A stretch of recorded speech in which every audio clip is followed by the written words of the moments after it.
Diba? Speaking of Easy Mill, hindi ko alam kung maalala mo to, pero yung track, meron siya nirelease na track recently yung... Actually, 3 tracks yun nirelease niya. 2200, kalimutan ko yung title nung kanta. Tapos yung isa yung Sindak.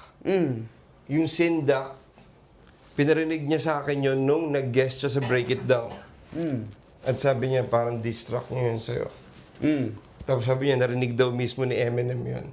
Sabi ko, puta, pag nalaman ni Abra to, totoo to si Abra. Anong masasabi mo dun sa release niya na yun, na track? Ano bang... Narinig ko yun.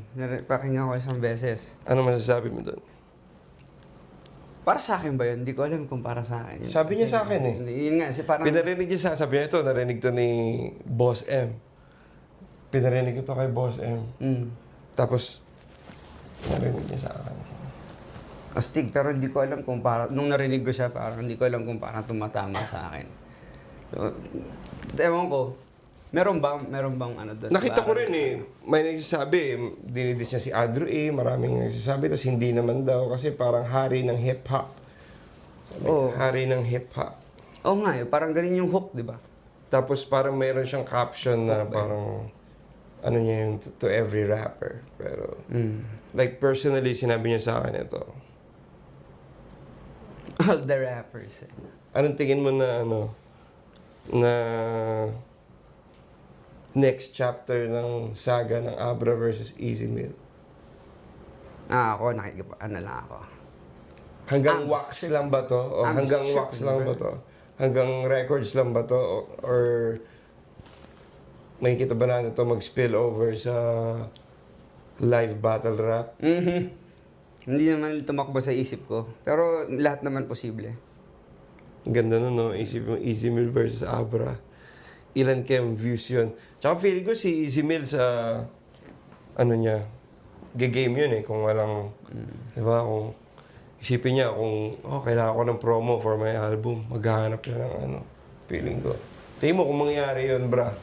Game ka doon, Easy Mill versus Abra. Para game ako doon kung ano yun, kung ma-set up ng maayos yun.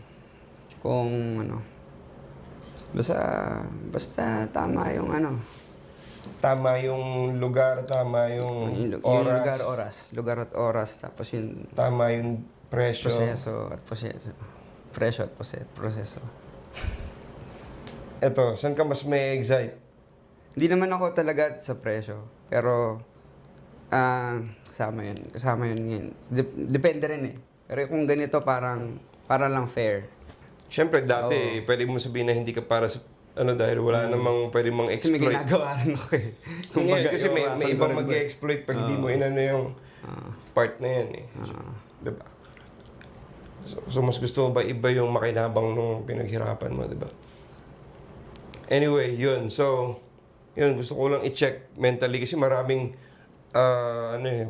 curious din eh. Like, mentally, nasan ka ngayon? Nasa battle rap ka ba? Nasa music ka ba? Pero balikan natin yung kay Easy yung Sindak. Oo. Saglit lang bago itong next. Sige. Para naman may konting kontrobersiya. Sige. Kasi kung parang to all the rappers in the world, pero nung nakita ko siya, parang di naman ako nasindak. So, yun lang. Let's leave it at that. Oh, shit. Okay, game. Come on, Easy. Hindi na sindak si bra. Come on, man. Mag-battle na kayo. Flip top, man. Come on. Arik, set it up. Ito, yun yung gusto ko mapanood. Easy Mill versus Abra. Let's get it.